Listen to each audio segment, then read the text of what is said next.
Os julgamentos deveriam ser realizados por um juiz ou por um júri popular? Qual é o método que leva a resultados mais justos e mais corretos?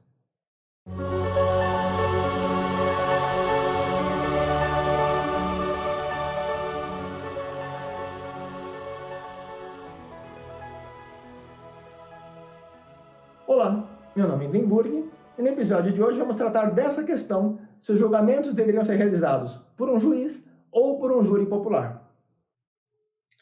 Recentemente teve um ministro do STJ que apresentou uma proposta para extinguir os júris populares, baseado na tese de que, na opinião dele, esses júris populares são afetados por um machismo estrutural que está presente em toda a sociedade. Já passou da hora de se extinguir o Instituto do Júri Popular. E esse instituto é que reproduz o machismo da sociedade dentro do seio do Poder Judiciário. Está correta essa tese. Porém, a maneira como ele propõe a solução, que seria eliminar os júris populares e deixar que os juízes façam julgamento, tem outros problemas que são mais graves, inclusive. É correta a tese de que existe, de fato, um machismo estrutural, que deveria ser combatido ou pelo menos solucionado ou minimizado. Minimizado não seria suficiente, teria que ser solucionado realmente. Mas a maneira de resolver isso não é você extinguindo os júris populares. A maneira de resolver, nesse caso específico, seria selecionando os membros do júri de maneira mais eficaz. Pessoas que não tenham vieses, não só contra as mulheres, não sejam ou homofóbicos ou misóginos. O termo misógino é um termo usado inadequadamente. Etimologicamente, o termo misógino não se aplicaria nesse contexto. A misoginia está muito mais associada a um sentido de medo de mulher, de rejeição à mulher, do que de perseguição ou opressão à mulher. Na prática, misantropia, no caso contra homem, misoginia em relação à mulher. Misantropia pode significar, inclusive, um sentido mais abrangente de humanidade, independente do gênero. Misoginia mais associada à mulher e misantropia tanto pode ser no sentido masculino, quanto pode ser no sentido mais abrangente de homo sapiens, todos os homo sapiens, todos os antropomórfico, por exemplo. Antropomórfico é válido tanto para morfologia de corpo de homem, quanto morfologia de corpo de mulher. Então, antropomorfismo, no caso, um alienígena que seja antropomórfico. Eles usam o termo humanoide, que é um termo inadequado. Antropomórfico seria o termo correto. Então, antropomórfico vale tanto para o gênero masculino quanto feminino, quanto para outros gêneros intermediários, né? No caso, hermafroditas, né? Ou assexuados, no caso. O alienígena poderia ser assexuado, poderia ter uma reprodução, não necessariamente por divisão celular, mas por outros processos que não envolvessem relação sexual. Poderia envolver uma troca de fluidos sem que houvesse uma relação sexual e que gerasse descendentes. Ou que não houvesse necessariamente uma troca. O próprio organismo ele poderia ter componentes dos dois gêneros, ou componentes que se autofecundassem e que gerassem descendentes. Então não há necessidade, como acontece no nosso planeta, em que os organismos só se reproduzem se houver ou divisão celular ou uma miscigenação de membros de uma mesma espécie ou de espécies suficientemente semelhantes para que elas possam compartilhar genes e gerar descendência. Mas a questão central não é essa parte genética. A questão central é o que deveria ser feito, né? O que ele está propondo, o que realmente deveria ser feito. Ele está propondo extinção do júri popular com base na tese de que o júri popular está mais propenso a ter uma conduta machista, né? Um pensamento machista e tomar decisões machistas do que teria um juiz ou uma juíza. Em relação a uma juíza, eu concordo. Em relação ao juiz, não necessariamente. Inclusive, há casos, tem um estudo, que mostram que as sentenças determinadas pelos juízes são influenciadas por quanto tempo fazia que o juiz havia se alimentado pela última vez. Então, uma decisão que deveria ser totalmente imparcial, impessoal e justa, é fortemente influenciada por algo tão extrínseco ao processo em si, quanto é o tempo que o juiz está sem comer. Se o juiz está com fome, ele tende a dar uma sentença mais severa do que se ele já comeu há pouco tempo. Ele tende a ser mais generoso, mais condescendente, se ele comeu recentemente. Se faz muito tempo que ele comeu, ele tende a ser mais severo na sentença, o que é um absurdo. E a prática demonstra, estatisticamente, que isso acontece.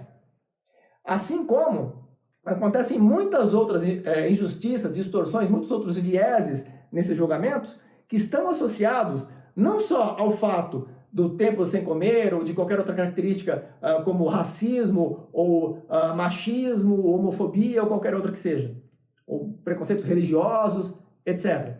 Não só esses, mas um conjunto muito abrangente de vários preconceitos, de vários vieses de julgamento que interferem nas decisões dos juízes. E quando você coloca um júri popular, você dilui, você tem também presentes diferentes preconceitos, mas esses preconceitos são diluídos no grupo. É pouco provável, se você coloca um júri, que você tem um negro, um japonês, um chinês, um coreano, 2 brasileiros, 2 argentinos, 2 venezuelanos, você tem um grupo de pessoas, você tem, além dessas etnias, dessas nacionalidades, você inclui um protestante, um católico, um judeu, um muçulmano, um shintoísta, um budista, um da fé Bahá'í. Você distribui os membros desse júri entre uma variedade de religiões, de partidos políticos, de ideologias, de gêneros. Quando você distribui, você atenua efeitos que poderiam ser concentrados a favor ou contra o réu. Então é muito melhor, na verdade, você ter um júri popular, desde que esse júri seja muito bem composto, muito bem planejado, do que você ter um juiz só fazendo julgamento. Você ter um juiz só ou uma juíza só, você tem um risco muito maior de erro. Porque se ele tiver qualquer viés que afete a pessoa que está sendo julgada, o risco é praticamente 100%. Agora, se você tem um júri constituído por 12 pessoas, ou por 7 pessoas, ou qualquer número de pessoas que seja, a probabilidade de que todas elas tenham as mesmas características, especialmente se você faz essa distribuição de diversidade, se você procura planejar o júri para que ele seja diversificado, se você tem essa diversidade do júri, a probabilidade de que todos eles falhem da mesma maneira, eles vão falhar de diferentes maneiras, mas para eles falarem da mesma maneira, a probabilidade é muito baixa. Então, a probabilidade de ter um julgamento justo por um júri diversificado e bem constituído, de pessoas instruídas, pessoas sensatas, pessoas bem selecionadas com base em critérios éticos, cognitivos, sociais, características que determinam que aquela pessoa tem um histórico de boa conduta de diferentes maneiras, que faz trabalhos assistenciais, uma pessoa que não tem nenhuma passagem pela polícia, ou mesmo que ela tenha passagem pela polícia, mas que não seja por um crime, por exemplo, um crime de sonegação de imposto é diferente de um crime de estupro ou de sequestro. Um crime de uma infração de trânsito é diferente de um crime de assassinato. Então, mesmo que haja um crime no histórico da pessoa, tem que avaliar a gravidade desse crime. O fato da pessoa ter cometido um crime não desqualifica para que ela possa ser um jurado honesto e justo. Então, tem que avaliar também esses quesitos. O mais importante é você substituir um júri diversificado de pessoas razoavelmente qualificadas, não é pior, em hipótese alguma, do que colocar um juiz, um magistrado só, para tomar a decisão. É claro que o juiz ele tem algumas vantagens, tanto no sentido de conhecer melhor a lei e saber mais, né, sobre a legislação, quanto no sentido de ter um preparo melhor para analisar a lei. Não só o conhecimento da lei em si, mas o julgamento, o discernimento de avaliar o que é justo ou não com base no que a lei determina. Porque não é só a leitura da lei e execução da lei de forma irracional e mecânica. Você tem que ler a lei, interpretar a lei e associar com aquele cenário específico. E para fazer esse julgamento, geralmente, o juiz está mais qualificado do que uma pessoa aleatória, uma pessoa leiga. Entretanto, mesmo a pessoa sendo leiga, se você tem essa diversidade, essa variedade de perfis que estão fazendo o julgamento, o sentimento intuitivo que as pessoas têm de justiça, em média, ele acaba se equilibrando e até mesmo superando o julgamento intuitivo que um juiz tem sobre a lei. A avaliação, sem contar que os juízes eles se prendem muito ao que a lei determina, e muitas vezes a lei não é justa. Já um júri popular, ele tende a ser mais sensível, ele tende a reconhecer a justiça como algo que está acima da lei. Porque nem sempre a lei é sinônimo de justiça. A lei, ela tenta, mais de 90% das vezes, as leis costumam ser bem planejadas para serem justas. Mas muitas vezes elas são comerciais, protecionistas, né? As leis muitas vezes são corruptas. Uns 5%, 10% das vezes, as leis não são planejadas para serem justas. Outras vezes, elas até são planejadas para serem justas, mas há erros de julgamento na formulação, na redação da lei. E como consequência, isso vai gerar um impacto negativo se o juiz levar ao pé da letra, se analisar ipsis literis, o que está na lei. Se você coloca um júri popular, o fato do júri não conhecer tão profundamente a lei é até um aspecto positivo, porque eles vão fazer um julgamento muito mais intuitivo, que em muitos casos é superior ao julgamento que siga à risca o que determina a lei. Muitas vezes, por exemplo, a relação que se estabelece entre advogado e o cliente do advogado não é determinada pelo Código de Defesa do Consumidor. Protege, ela é protecionista, ela privilegia o advogado em comparação a outras relações comerciais que são regidas pelo Código de Defesa do Consumidor. Então, é um dos privilégios que tem, uma das distorções que existe na lei, é justamente esse privilégio que tem os advogados nessas relações de consumo.